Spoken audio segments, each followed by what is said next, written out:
O nosso grupo é composto por Paloma Pereira, Patrícia Mota e Raquel Silva. Nós vamos falar sobre as co-infecções fúngicas e bacterianas em pacientes com Covid-19. Você sabe o que é uma infecção por SARS-CoV-2? A infecção pelo SARS-CoV-2 desencadeia uma resposta imunológica robusta com produção de anticorpos específicos, fundamentais na defesa antiviral. Esses anticorpos atuam por neutralização, fagocitose e citotoxicidade mediada por células NK, que liberam granzimas e perforinas, promovendo lise das células infectadas. Estudos mostram que cerca de 92% dos pacientes desenvolvem anticorpos com capacidade citotóxica, que aumentam a partir do 7º dia dos sintomas, mas começam a decair após 3 a 4 meses. Clinicamente, o Covid-19 se manifesta com febre, tosse seca, dispneia, mialgia e fadiga, podendo evoluir para quadros graves como pneumonia viral e síndrome respiratória aguda severa. Pacientes com comorbidades como diabetes, hipertensão e doenças cardíacas apresentam resposta imune ineficaz, com risco elevado de complicações. O SARS-CoV-2 utiliza a proteína spike, que se ao ligar ao receptor ECA2, facilitando sua entrada celular e posterior replicação viral. Isso leva à apoptose e piroptose das células epiteliais e endoteliais, aumentando a permeabilidade vascular e gerando inflamação intensa.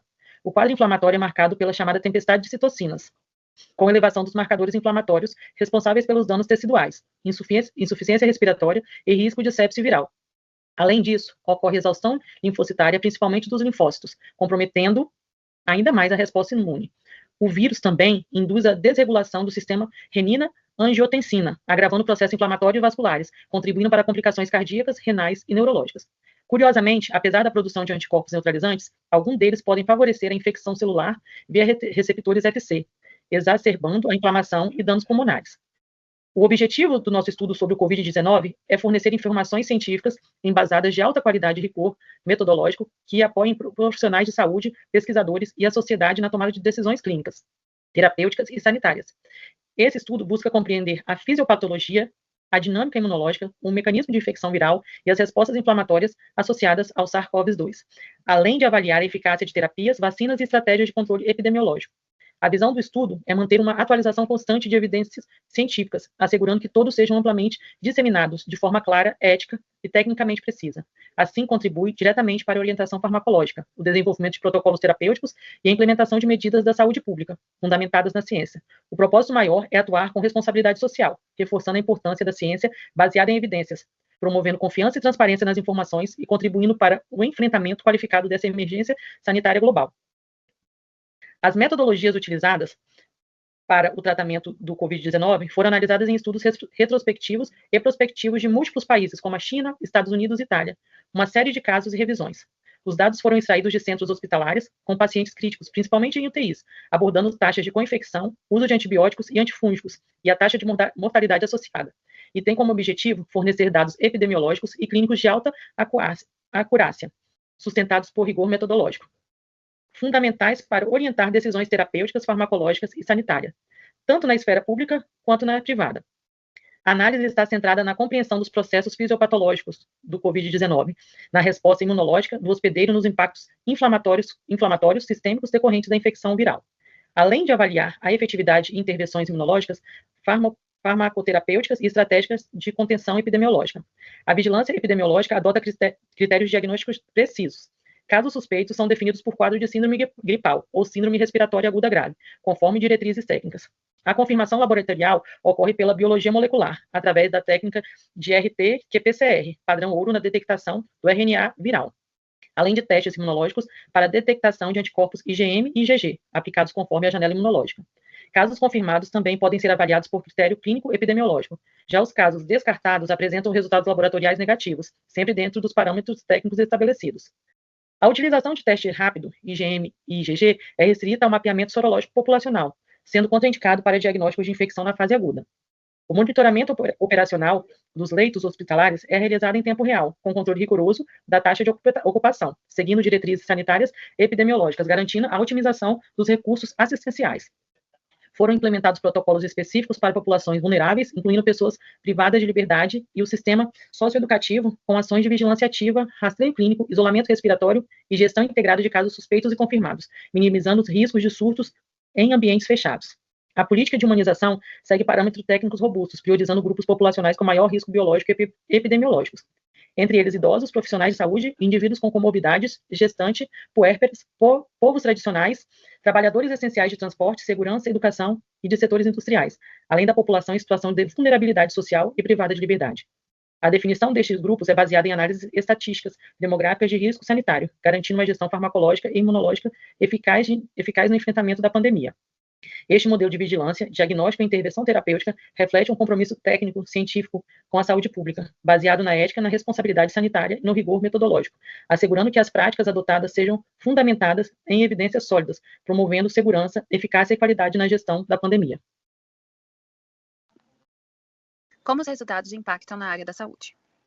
Tem grande impacto na vigilância epidemiológica e na saúde pública. Os dados ajudam a detectar surtos com rapidez, principalmente em comunidades vulneráveis. Facilita a gestão e eficiente na vacinação, priorizando quem realmente está em risco. Também contribui para o rastreamento das variantes do vírus, o que permite ajudar as vacinas e os tratamentos conforme o cenário. Fortalece a formação e pesquisa da área da saúde. Os dados coletados servem como base para pesquisa clínica, artigos científicos e treinamentos. Estimula uma prática profissional baseada em evidências, promovendo a integração entre farmácia, medicina, enfermagem, fisioterapia e outras áreas. Os resultados têm um impacto direto na qualidade do atendimento e nos desfechos clínicos. Com decisões bem embasadas, conseguimos reduzir complicações, falência de órgãos e até mortalidade. Pacientes que se recuperam mais rápido ficam menos tempos internados e o custo com internações são menores. Tudo isso mostra que transformar os dados em ação prática gera uma assistência mais segura, humana e eficiente. Em verdadeiro legado para o futuro da saúde pública. Reação entre o aumento das infecções fúngicas bacterianas à Covid-19. A Covid-19 vai além de uma infecção viral respiratória. Ela compromete todo o sistema imunológico e cria condições perfeitas para o surgimento de infecções oportunistas, principalmente fúngicas e bacterianas. Por que isso acontece? Primeiro, dano direto ao pulmão. O vírus causa lesões graves no tecido pulmonar, abrindo porta para fungos e bactérias. Exemplo, a Klebsiella pulmonare. 2. Disfunção do sistema imunológico. A Covid-19 reduz as células de defesa, como a CD4+, e a CD8+. Além disso, provoca a chamada tempestade de citossomas, que causa uma inflamação descontrolada e desorganizada ainda mais a resposta imune. 3. O uso de imunossupressores. Medicamentos como corticoide e imunomoduladores são usados no tratamento da Covid-19, mas acabam diminuindo as defesas naturais do corpo. Internações longas na UTI. O uso de ventiladores, sondas e catéter aumenta o risco de infecções hospitalares, como fúngica, como candidíase invasiva, rinocinusite fúngica invasiva, bacterianas, como pneumonias associadas a ventilações, infecções urinárias e sepse. Comorbidade pré-existentes. Pacientes com diabetes, obesidade, doenças renais, hepáticas ou cardíacas estão mais vulneráveis a essa coinfecção. 6. Outros fatores agravantes. Hipoglicemia, causada por corticoides, ceatocitose diabética, baixo nível de oxigênio mantidos por longo período, excesso de ferro no organismo, que favorece certos fungos como mucomicetos. Consequência clínica. O aumento da mortalidade, maior dificuldade, tratamento com fungos como Candida auris, que são multiresistentes, agravamento do quadro geral, podendo levar à falência de alguns órgãos. Do ponto de vista farmacêutico, é essencial realizar o acompanhamento farmacêutico desses pacientes com foco em uso racional de antimicrobianos, diagnóstico precoce das co-infecções e ações preventivas e terapêuticas baseadas nas evidências. Em resumo, a Covid-19 não é apenas uma infecção viral. Ela desencadeia um efeito dominó de complicações que se tornam o tratamento muito mais complexo e exige uma atuação clínica farmacêutica altamente qualificada. Entre a sepse e a Covid-19 grave. Sepse é uma resposta inflamatória sistêmica desregulada a uma infecção levando à disfunção orgânica. Envolve ativação imune descontrolada, danos endoteliais e distúrbios na coagulação. A disfunção multiorgânica decorre da hipóxia, isquemia e citocinas inflamatórias. Os principais órgãos afetados são os rins, os fígados, os pulmões e o coração. O choque séptico é uma forma mais grave com hipotensão persistente e hipoperfusão tecidual, mesmo após a ressuscitação volêmica adequada. Na Covid-19 grave, a propósito, pode ser gerado sepse viral, sendo identificado em até 59% dos pacientes graves. O choque séptico esteve presente em até 33% dos casos, mesmo sem cultura positiva para as bactérias. Porque o diagnóstico é difícil e muitas vezes tardio, né? Os pacientes já estão imunossuprimidos ou com múltiplas comorbidades. E os antifúngicos apresentam toxicidade significativa. A aspergilose pulmonar invasiva, por exemplo, tem mortalidade de até 67% em UTIs. Além disso, há resistência antifúngica, emergência e falha nos testes laboratoriais. Considerando a infecção pelo Covid-19, que é uma infecção viral baseado em protocolos do Ministério da Saúde, que o tratamento é muito importante notar que as recomendações para o tratamento da Covid-19 evoluíram significativamente desde o início da pandemia e continuam a ser atualizadas com base nas novas evidências.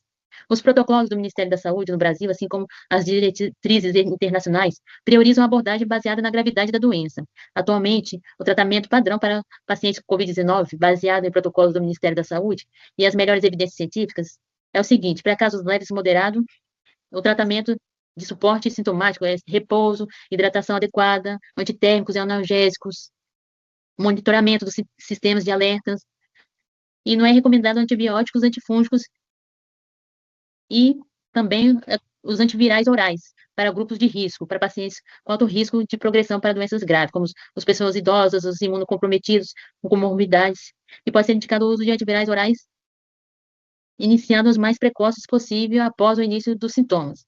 Agora, já para casos mais graves e críticos, como pneumonia, hipoxemia, necessidade de oxigênio, UTI, aí é recomendada a oxigenopatia, que é essencial para os pacientes com hipoxemia, com ajuste do fluxo para manter a saturação de oxigênio alvo.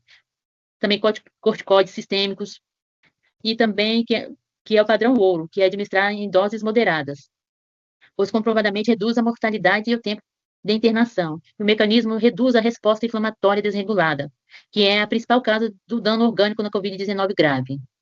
A anticoagulação, terapia antitrombótica, é recomendada em dose profilática, em casos selecionados de trombose confirmada para pacientes hospitalizados, devido ao risco aumentado de eventos trombóticos. Os antivirais pode ser considerado para pacientes hospitalizados com doença grave, que necessitam de oxigenoterapia, que não estão em ventilação mecânica ou especialmente no início da internação.